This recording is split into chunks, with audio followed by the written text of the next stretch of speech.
बिस्मिल्लाहिर्रहमानिर्रहीम अस्सलामु अलैकुम वरहमतुल्लाहि वबरकातुहू। नाज़रीन, ट्रोइका प्लस की मीटिंग होने जा रही है दोहा में 11 अगस्त। अफगान तालिबान ने आज बहुत सारे एडवांसेस किए हैं, बहुत सारे मजीद इलाकों पे उन्होंने कंट्रोल हासिल कर लिया है।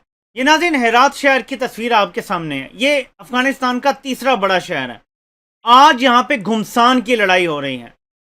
एयरपोर्ट पे तमाम ऑपरेशन बंद हो चुके हैं बहुत सारे इलाकों पे, और एयरपोर्ट के जाने वाले रास्तों पे तालिबान ने कंट्रोल हासिल कर लिया है। एयरपोर्ट का ऑपरेशन बंद हो चुका है, लोग वहां पे फंस चुके हैं। अगर कोई सहाफ़ी भी थे, मीडिया के लोग थे जो वहां से सफर करके काबुल तक जा सकते थे, वो अब नहीं जा सकते। तमाम ऑपरेशन खत्म हो चुके हैं। तालिबान ने अहम तरीन इलाकों पर कंट्रोल हासिल कर लिया और वो आगे बढ़ रहे हैं।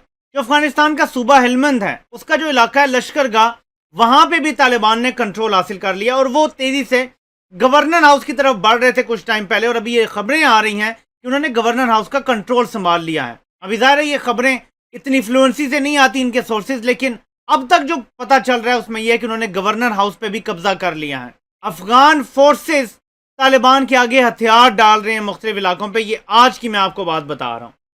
तालिबान ने बहुत सारे लोगों को हथियार डालने की वजह से गले से लगा लिया है और उनको किसी किस्म के तशद्दुद का सामना नहीं है। और ये आज की मैं आपको बात बता रहा हूँ। फ्रॉम पोजीशन ऑफ स्ट्रेंथ वो डायलॉग की तरफ जा रहे हैं। वो तेजी से ज़्यादा इलाके पे कंट्रोल इसलिए हासिल कर रहे हैं कि जब ये सारे बैठेंगे, जब मुज़ाकरात होंगे, तो तालिबान अपनी ज़्यादा से ज़्यादा शराइत मनवा सकें। मेरी ज़ाती राय में जो अभी तक के हालात नज़र आ रहे हैं, तालिबान काबुल को बाय फोर्स यानी मिलिट्री फोर्स के ज़रिए फतह नहीं करना चाहते। वो ये ट्राई भी नहीं करेंगे, लेकिन वो उससे पहले कि नौबत आए जब ये सारे बैठेंगे, जब बड़े बड़े ममालिक फैसले करेंगे और उसके साथ कहेंगे कि आप बैठें, बात करें और अफगान गवर्नमेंट को भी थोड़ा सा सीधे रास्ते पे लाएंगे, तो तालिबान का हाथ ऊपर होगा और वो अपनी बात मनवाने की पोजीशन में होंगे। तो ये सूरत हाल यहाँ पे नज़र आ रही है। हालात जो हैं वो अफगान हुकूमत के कंट्रोल से निकलते चले जा रहे हैं। अब देखना ये है कि जो ट्रोइका प्लस की मीटिंग होने जा रही है, पाकिस्तान, रूस, चीन और अमेरिका 11 अगस्त को मिल बैठेंगे दोहा में खित्ते के बारे में बड़े फैसले करने के लिए। ट्रोइका प्लस की ये मीटिंग होने जा रही है। वो क्या कर पाते हैं, मैं आपके सामने थोड़े से हालात रखता हूं।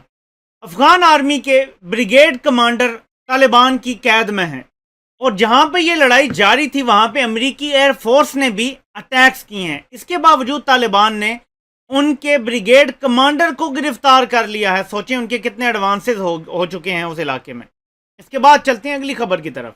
ये नाज़रीन, आप देख सकते हैं कि तालिबान के सामने ये अफगान फौजी सरेंडर कर रहे हैं और देखिए उन्हें किस तरह वेलकम किया जा रहा है। मैं ये बताने की कोशिश कर रहा हूँ कि ये विजुअल्स जान के बनाए जाते हैं, अपना इमेज बेहतर करने के लिए कर रहे हैं ये सारे, वरना ये वीडियोस बना के मीडिया को देने की क्या ज़रूरत है। ये इसलिए किया जा रहा है कि ओवरऑल उनका एक इमेज है कि ये खौफनाक खूनी दरिंदे हैं। वो इस इमेज को इम्प्रूव करना चाहते हैं दुनिया के सामने, ताकि दुनिया उन्हें एक्सेप्ट कर ले।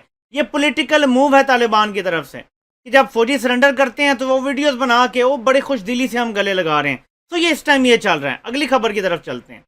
अब इस सारी सिचुएशन में आपको एक मुल्क नजर आएगा जो बिल्कुल बीच में से निकाल दिया गया है, जिसकी कोई से नहीं रहेगी अफगानिस्तान के मामलात में, जो बार बार ये कहता सुनाई देता है जी कि हम वाहिद नेबर हैं अफगानिस्तान के जिसकी अफगान हुकूमत के साथ अच्छे ताल्लुकात हैं, तो हमें भी बीच में डाला जाए। ट्रोइका प्लस की जो मीटिंग हो रही है उसमें भारत का कोई दूर दूर तक नामो निशान नहीं है। पाकिस्तान होगा, रूस होगा, चीन होगा और अमेरिका होगा और मिल बैठेंगे और ये बात तय करेंगे कि किस तरीके से दोनों पार्टियों को मिनिमम लेवल पे एग्री करवाना है, वायलेंस कम करवानी है, मुज़ाकरात की टेबल पे लाना है। किसी इंटरम गवर्नमेंट की बात कर रहे हैं। प्लान रूस सामने लेकर आया है कि एक इंटरम गवर्नमेंट बनवा देते हैं जो 2 साल काम करे, जिसमें दोनों साइडों के लोग शामिल हों और फिर वो आगे जमहूरियत और इंतखाबात का रास्ता हमवार करें। तो ये पूरी कोशिश की जा रही है इन सारे बड़े ममालिक की तरफ से। याद रखें, एक वक्त था कि पाकिस्तान को कोई पूछता ही नहीं था। इन 3 सालों में बहुत कुछ बदल गया है। हम पे इल्ज़ाम लगता था कि हम ही तो हैं स्पॉइलर। अब जब वो इल्ज़ाम लगता है तो हम जवाब देते हैं। आर्मी चीफ ने भी मुलाकात की है उन्हीं सहाफ़ियों से जिनसे वज़ीर आज़म इमरान खान ने भी मुलाकात की थी, जो अफ़गान सहाफ़ी आए हुए हैं यहाँ पे, और उनके सवालात के जवाबात हम दे रहे हैं। हम फेस करने के लिए तैयार हैं दुनिया को, क्योंकि हमारा दामन साफ है।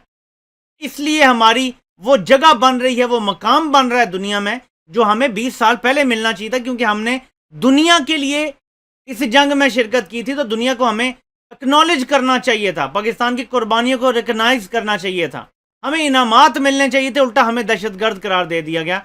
जब पॉलिसी ठीक बनाई जाती है, जब पॉलिसी आपकी आंखों में आंखें डाल के देखने की होती है, तो आपको हर अहम तरीन मौके पे साथ बिठाना मजबूरी और ज़रूरत बन जाता है। पाकिस्तान दुनिया की ज़रूरत बन चुका है, वरना इस खित्ते से भारत जो अमेरिका का यहाँ पे वाहिद एलाई है इस पूरे खित्ते में, उसको सबसे बड़ा खतरा यह है कि अगर वहां पे पूरा कंट्रोल हो गया तो कहीं कश्मीर की तरफ मामलात ना खराब हो जाएं, कि लोग वहां से यहाँ ना पहुंच जाएं, तो मेरी 9 लाख फौज तो नहीं खड़ी हो सकेगी। अगर दुनिया की तारीख की वो फौज जिसके बाद दुनिया की तारीख का सबसे मॉडर्न और ताकतवर असला था, हजारों पाउंड वजनी बम उन्होंने रेगुलर गिराए, इसके बावजूद वो अगर कब्जा नहीं कर सके और उन्हें भागना पड़ा है, तो हम क्या करेंगे?